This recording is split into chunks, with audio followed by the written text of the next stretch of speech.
So we're doing a third exercise today, guys, and remember that this is going to feel, all of them are going to feel very differently compared to the standard stuff you do, and it's very good to keep trying different things because if the routine gets boring, then you're not growing. So if you guys have ever used this machine before, it's like a hack squat press. Some people call it a hack squat machine. There's different names for it, but one thing that you do want to start before what we're going to show you today is figure out your foot placement. Even on a standard leg press or any other kind of pressing machine, the farther down your legs are to the base, you're going to hit your quadriceps more, and the higher up, you're going to hit your hamstrings more. I prefer, whenever I do any kind of leg press, having my legs up higher because your hamstrings, you'll notice, can push a lot more weight than your quads.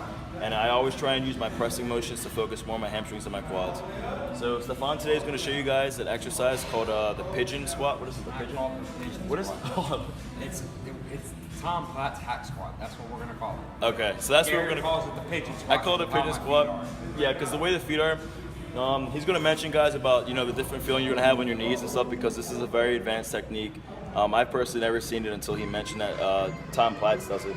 But here it is, guys. I'm going to show you what it is now. All right, guys. So for this one, it's a lot of people like to do hack squats here, whatever is comfortable. But for this one, why I'm doing it down here is because Tom Platts, if you don't know who that is, he had the best legs to ever hit the stage. If you go search him on Google, check up his 80 pictures.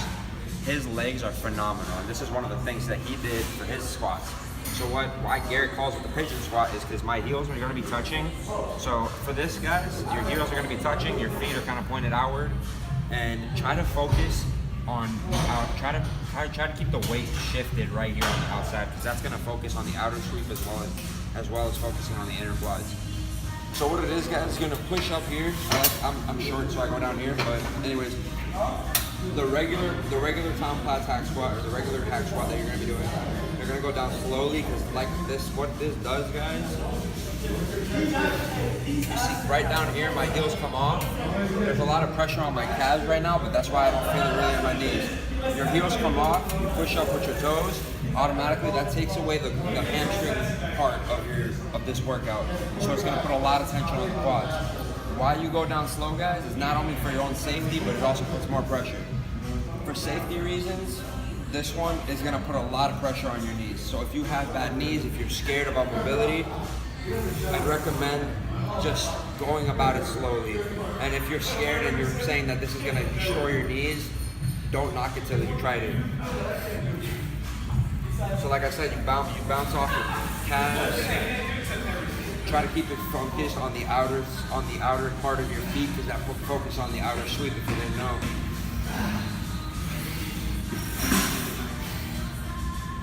And do a little lockout at the top, not a super lockout so your knees don't explode, but a little lockout just so you put a lot of tension on the quads. Now, the other way that Tom Platts like to do it, this one everyone's gonna look at me like I'm insane.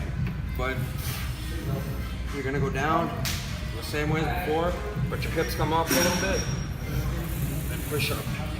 What that does is creates a lot more tension on that little striation right here in the middle. So right there, that puts a lot more pressure as well as on your quads, but on your knees as well. So be careful with this one, guys. Like I said, take it slow, figure it out, but don't knock it till you tried it.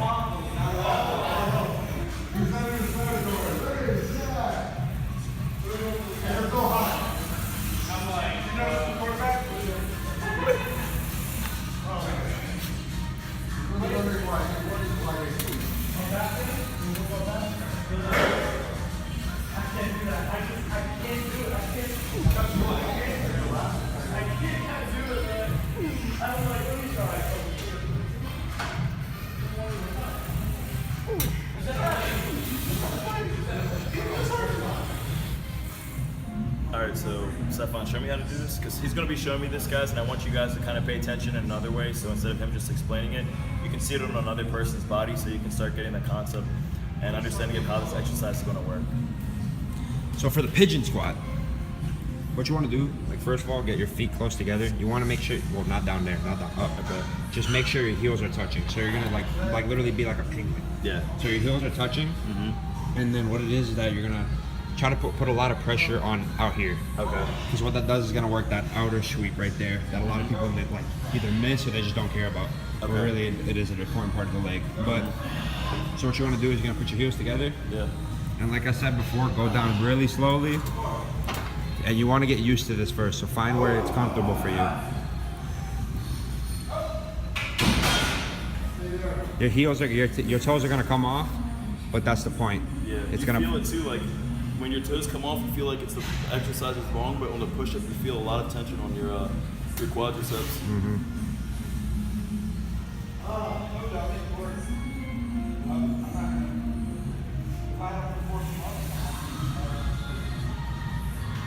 And like I said before, guys, that range of motion, not everyone has it.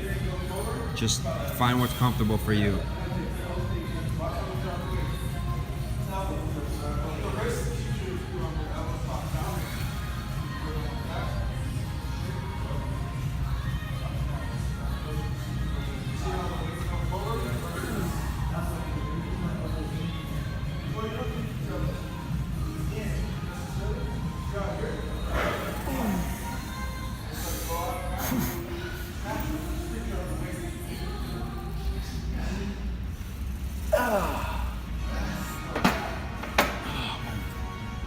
So guys, again, I am feeling the burn a lot differently than any other exercise I've done, because again, I haven't done anything like this.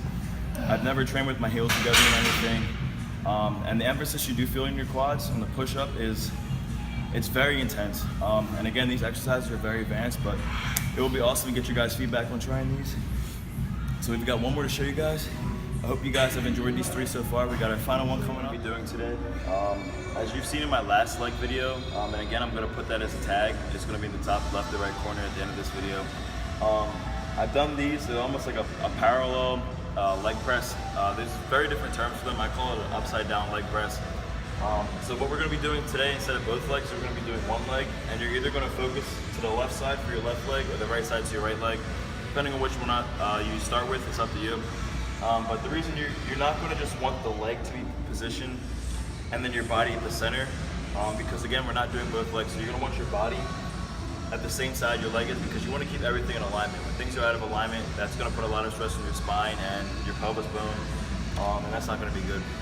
So when you're doing this, the bar, like my shoes are very flat. It's very good to do these with shoes that have an arch in them, so you can rest the bar in between that arch so it doesn't roll. But my shoes are very flat, so what I tend to do is I tend to press the bar towards the heel of my foot, because the closer it is to your toes, the more the bar, when it rolls down and up, it's going to try and lock back into place. And that's what you don't want, is because it's going to interrupt your rep. So I'm going to show you guys. And another thing too is you guys are going to want to find your spot on the floor first before you actually start doing this, because depending on how far close you are, you're going to focus the stress on your quadricep or hamstring. And I like focusing these always on my hamstrings. And the other thing too is that you want to make sure that you aren't too far forward or too far back, because you're not going to be able to do a full range of motion, or you're going to put too much stress on the quad and it's going to start irritating your knee.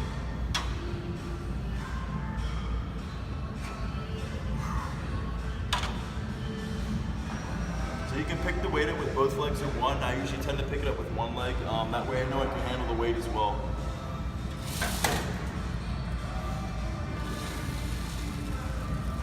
Here, you see how the bar is trying to roll in? Now watch. When I put it to my toe, you see how much earlier it tries to roll in? When you're putting it towards your heel, you give the bar more time at a stand-up so that it doesn't roll in and you lose your breath. So again, this is going to be a little complicated to understand how to do this, but once you guys get this exercise down packed, you're going to feel a lot of tension on the quadricep or hamstring, whichever one you're training. It's going to be an awesome workout.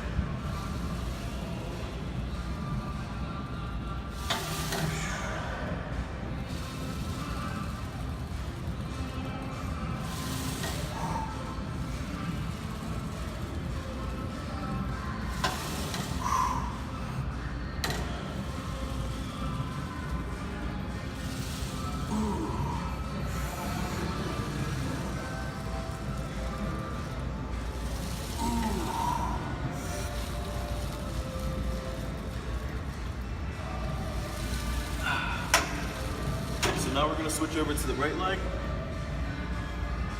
And again, guys, you don't ever have to go heavy with this because you're doing isolation work. Again, today's my isolation day, so I tend to focus on less reps and more, or I should say, less weight and more reps, and I tend to focus on form through these exercises.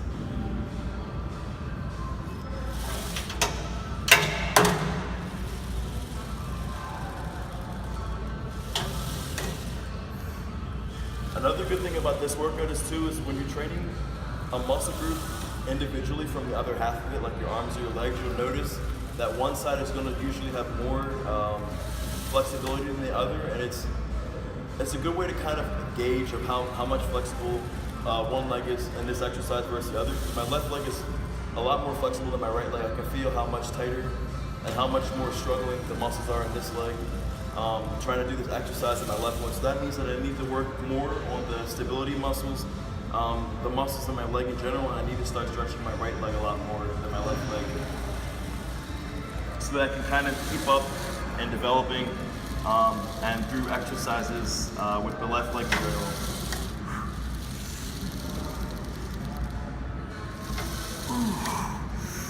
That burns. Alright guys, so Stefan has a lot more flexibility than I do, as I mentioned before. So he tends to keep the bar rested in between the heel and the front portion of the foot. But you'll also notice that he can take it down a lot farther than I can, even at that point, without having the bar lock into place.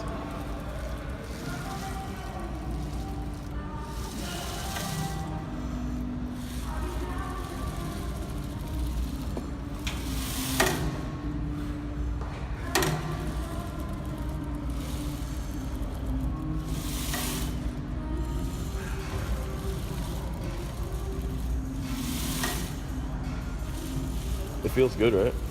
Yeah.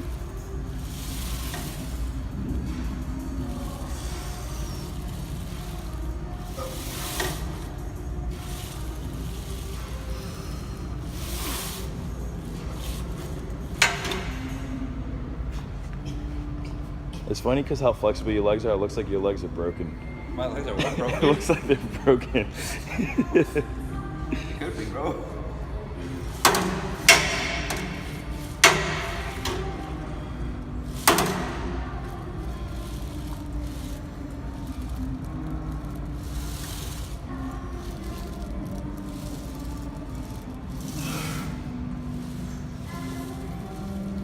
Yeah, your right leg's a whole lot tighter than your left one. Yeah, I know. But it's cool how this exercise can kind of teach you which one's which. Yeah. I feel like isolated exercises do that. Mm-hmm. Some of the machines, like they're not even, so they put more tension on one leg. Yeah, that's true. Like that leg extension right there. Mm-hmm. Yeah, that's another thing, guys. There are sometimes when you go in the gym, you'll find like the barbell on the resting on the bench press, like the way the bench is set up, or like a leg extension or something. It's always higher or lower on one side. Some you can actually adjust and get it set for your body. Some of them, which a lot of them are, they're actually set so that it's preset so you can adjust it. But you will notice that some machines are kind of designed where it's uneven on both sides. So that's the end of this video. Again, I'm really excited that I showed you guys, and Stefan did too. We showed you guys these unique techniques. It's always good to just try different things, try changing up what you're doing. And remember, it's not always about weight, it's about form too. And these exercises you're gonna feel, again, very differently, as I mentioned 50 times in this video.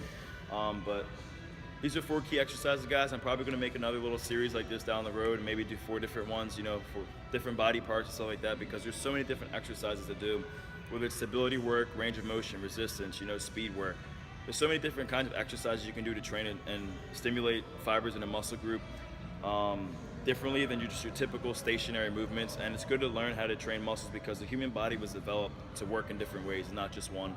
And there's so many different things that we do in our daily lives that don't consist of just working in the gym, you know? Like, we don't go through the whole day squatting 400 pounds all the time, you know? We go through the day walking left to right, carrying objects that are oddly shaped. So these are things that are good to just keep in mind and take into consideration when you're building routines and training. You want anything? Say anything? Guys, lifting heavy is cool, like Garrett just explained, but we do different things all the time. I'm a stock clerk, so I need to be moving quickly. So for me, lifting heavy isn't my main priority. I don't want to be walking around like I work on my mobility all the time. Like Garrett said, I'm more flexible, but that's because I stretch on a daily basis. and that's only because I need to work on my flexibility. I get really sore or tense, so I try to release that through stretching. So if you guys aren't flexible, I recommend stretching either every day or 5 days a week, something like that. When you wake up, stretch for 5 minutes, 15 minutes, whatever. Just get more flexible than you are now. Every day is a new challenge, a new thing, man. Just work on it. So what's your Instagram so people can check you out? Guys, my name is Stefan. So my Instagram is Stefan10x. That's STEFAN 10x. All right, guys. Stefan and Garbear Fitness, check it out.